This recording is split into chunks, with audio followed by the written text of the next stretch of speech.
Okay, thank you everybody for being so patient. We got a lovely crowd out there tonight. Oh my God, can you guys give the other speakers a round of applause? The MoRE 2.0 conference is going very, very good. Oh my gosh. I'm not going to take a lot of time because I know you guys just came from eating and everybody is still getting digested, and then we're going to keep everything moving. Okay, so I have exactly 28 minutes and 43 seconds left to go over some things with you guys. First, I want to start off by introducing myself. My name is Stephen T. Keys. I am the founder of Expedient Tax Service. I own and operate the income tax service with my lovely wife, Essence Keys, and we run the business with our two lovely sons, Stephen Keys Jr. and Jeremiah Keys, which is, by the way, 3 years old and 6 years old, okay?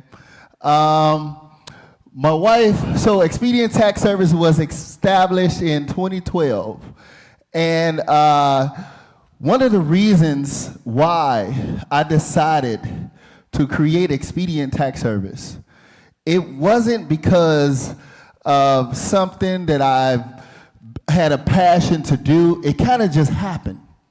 And the way that it happened was I was working for a company and I ended up getting audited, okay? At the time, I was single, I didn't have any kids, no dependents, so how do you get audited with just a simple W-2, right? So the company that I went to said they couldn't help me, and I was like, you know what? I was motivated to take a course, a tax course, and I said to myself, if I can take this tax course and complete this education, then I'm going to get myself out this audit. And that's exactly what I did. I ended up getting myself out of the audit, all right?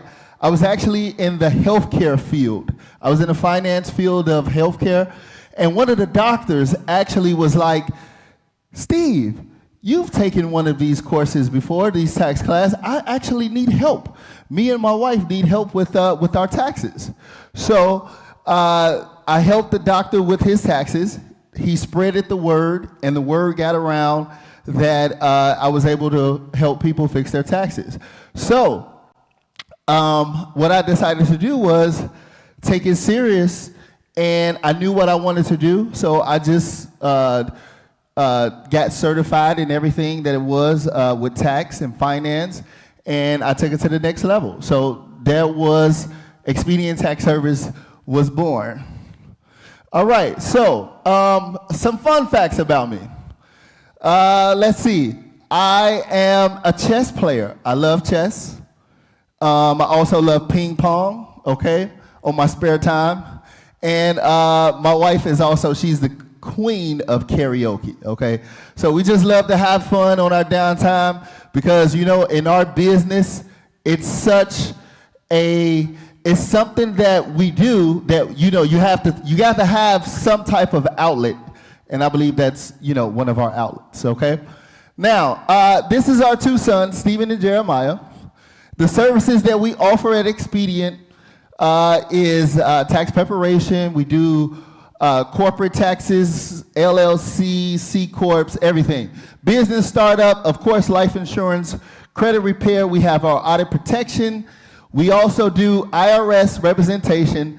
We also have our notary services, and then we set up any type of entity. So remember, my passion became, I love to help.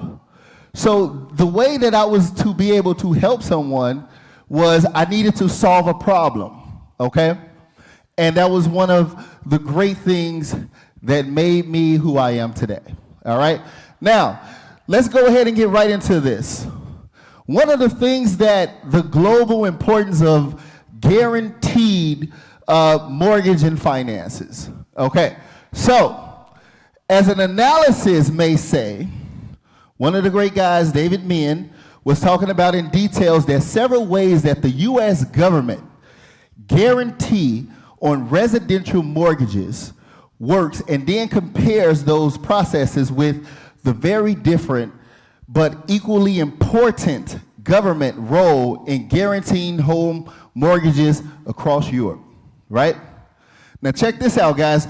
Critics of federal government role in mortgages markets often claim the United States is unique among development of countries and providing significant guarantees for home financing, okay?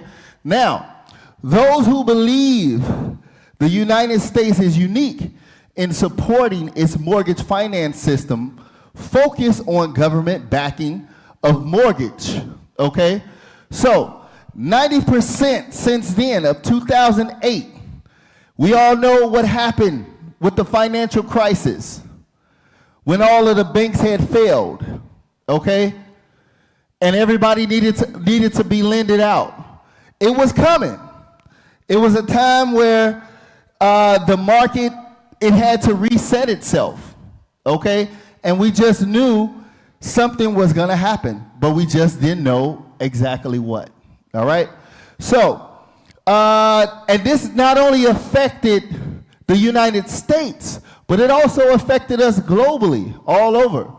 Then we had a second round of effect, which became a pandemic. And the pandemic that came around, it affected us to the point where we couldn't even go outside of our own homes.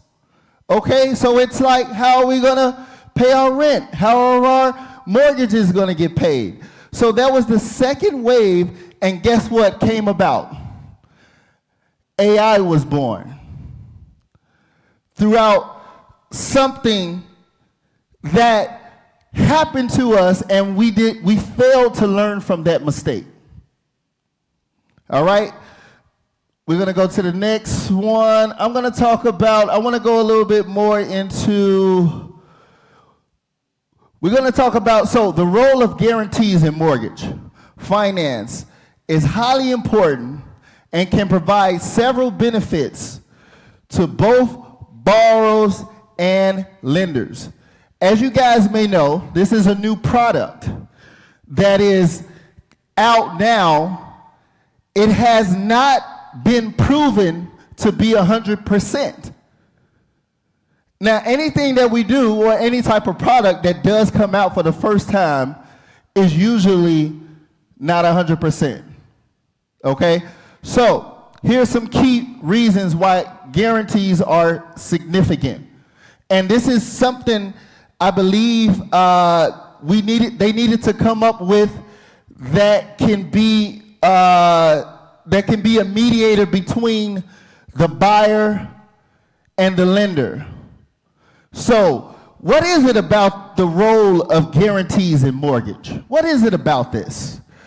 What is so significant that they had to launch a new product and they couldn't get it right for the past decade? So, let's go into number one. This is what it said. Risk mitigation. Guarantees serve as a crucial risk mitigation tool for lenders. Mortgage lending inherently carries a level of risk as borrowers may default on their payments. Wow. So you mean to tell me that borrowers can default on their payments? Right? Now, for the criteria of when you're lending money, whether it's to a friend or to a family member, could somebody give me an example? And I want you to think outside of the box, right? Give me an example, just one example, of what would be your criteria for lending a percentage of money to this person. And let's do a scenario. This person came to you. They say, hey, I have this opportunity investment. I want to get this property, and I don't have the amount of funds to get this property with. So can I borrow it from you?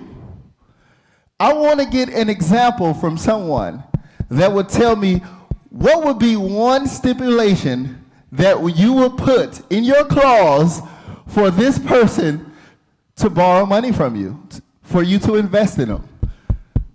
Any show of hands? Okay. Yes. I would want to know what kind of investment it is, of course, and what can you literally correlate with the type of investment, this type of security? I mean, you know, the type of security, what security can you give me for this type of investment, you know? And how sure are you? I just want to know the report and the paperwork and all of the stuff, you know. Okay, awesome. Okay, absolutely. Okay, anyone else? Oh, you in front. What's your name, ma'am? Can you say your name? Thanks. It's Hanan. So it's as simple as I need an assurance that will be repaid. That's it. Okay. Yeah. Assurance that she could be paid. Yeah. Okay. What would be your assurance? I must hold something from him. That's it. I mean, but basically, I'm definitely gonna have a look through the track record, the income streams, where it would be the dynamics of his own income. But that would be a longer answer. But as simple as I need to hold something that in case he defaults, I'm gonna refer that to it. I've had to recourse on that. Okay, absolutely. You in the back. Collateral. Yeah. Okay, now this is a friend or a family member. So what we want to know, since you brought up collateral, what type of collateral? Probably their car. Okay. Okay, the car. Okay, I like that. Anybody else? You in the back?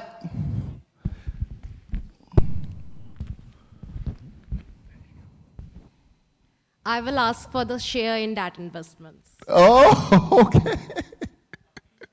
A piece of the pie. So that will be my collateral, basically. I love it. Okay, then guess what, guys? That's exactly what this is. They're trying to figure out the role of guarantee, right, of this product. How, if this borrower defaults, how can we guarantee we can get our money back?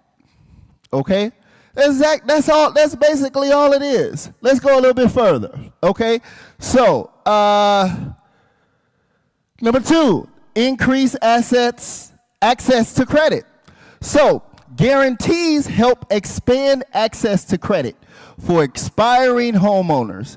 In traditional mortgage lending, lenders assesses various factors like credit, okay, history, income.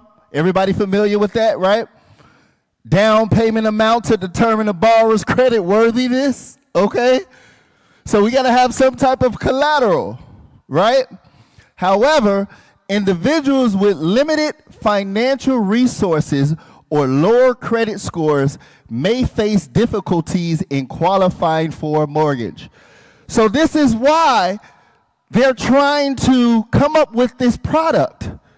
Because it's like, okay, how can we open it up for the person to actually invest? Because if it was so easy, everybody would be doing it.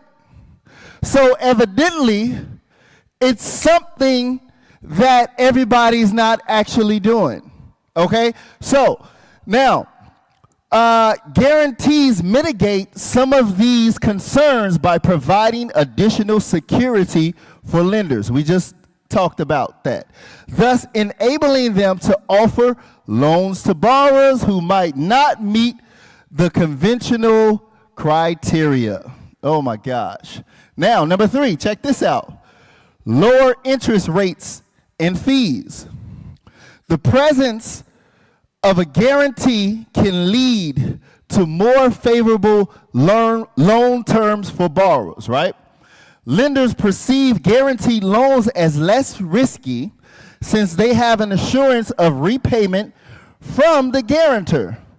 As a result, they may offer lower interest rates on mortgages that carry a guarantee compared to loans without such protection, right?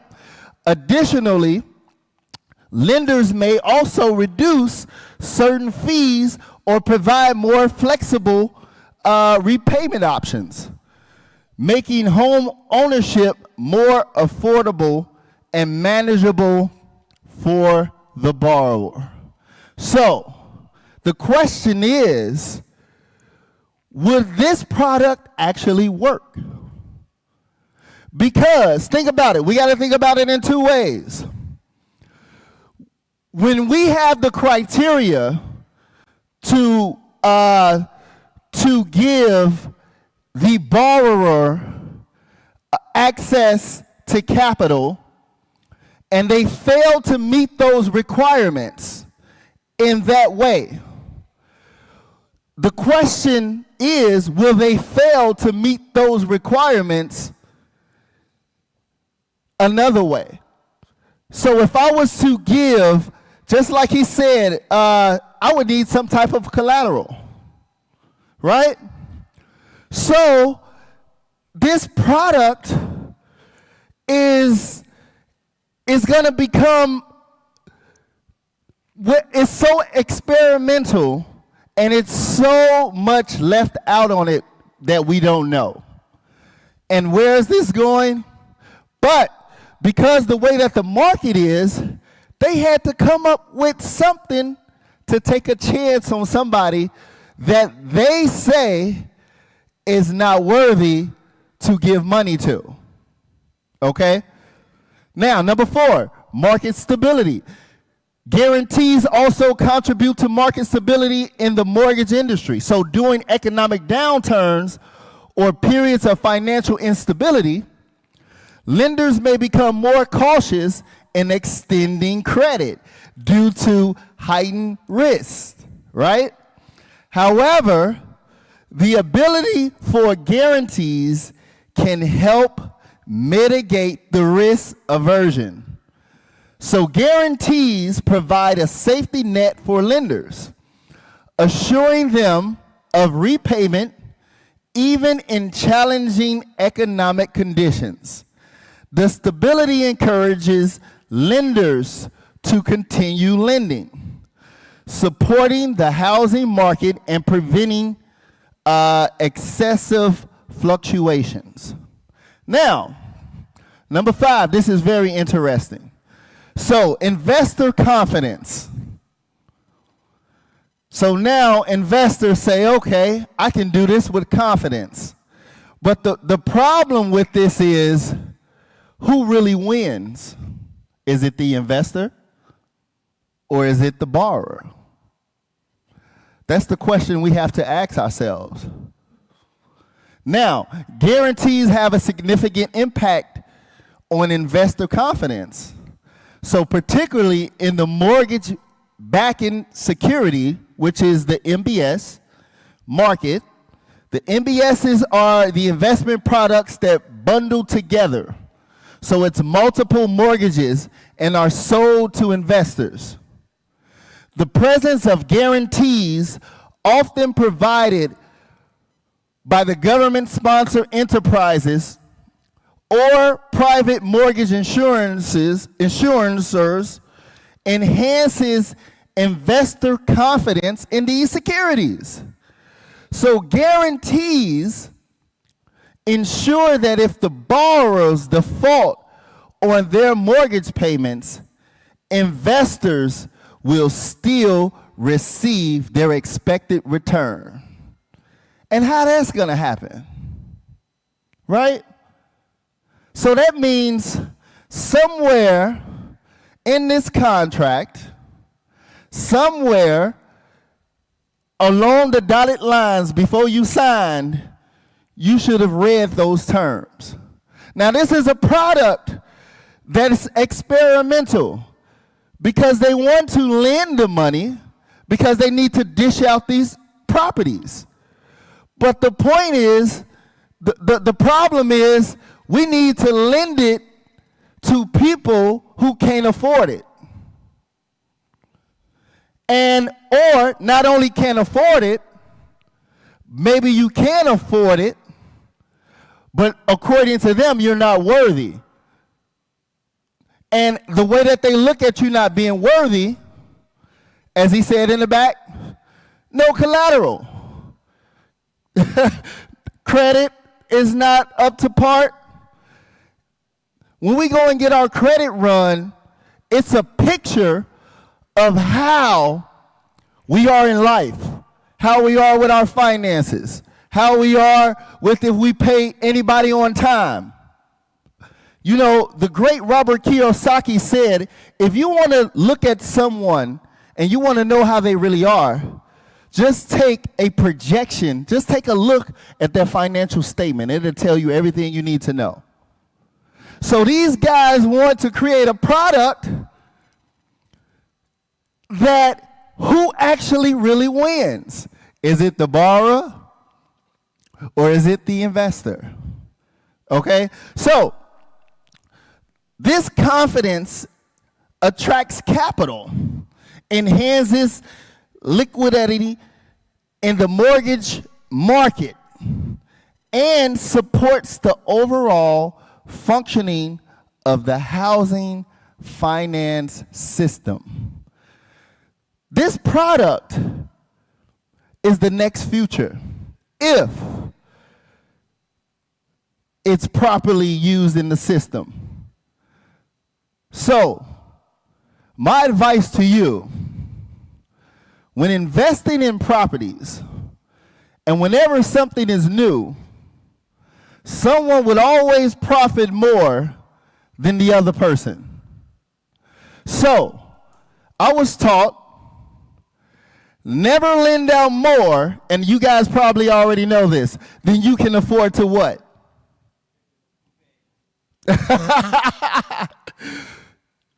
Come on. Oh my gosh. Lose. Yes. Never lend out more than you can afford to lose. So, with that being said, what I'm going to do for you guys is we're going to move on to the next thing. I really appreciate everything. I appreciate the conference. If you guys have any questions on this new product, the floor is open. Is there anybody got any questions? Sure, David.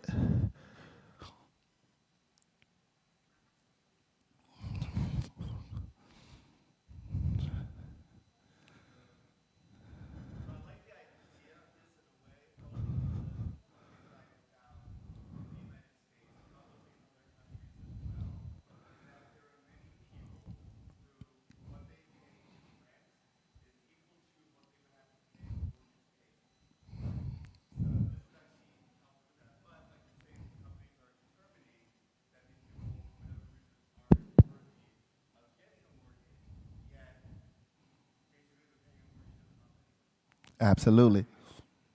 That's correct. Yes, absolutely. Oh my, he hit it. He nailed it right on the head. Oh my gosh. Yes. And does anybody have any other questions? Okay, so we're going to adjourn there. Thank you guys so much. That is my time. I wanted to stay on task. And yeah, have a great day.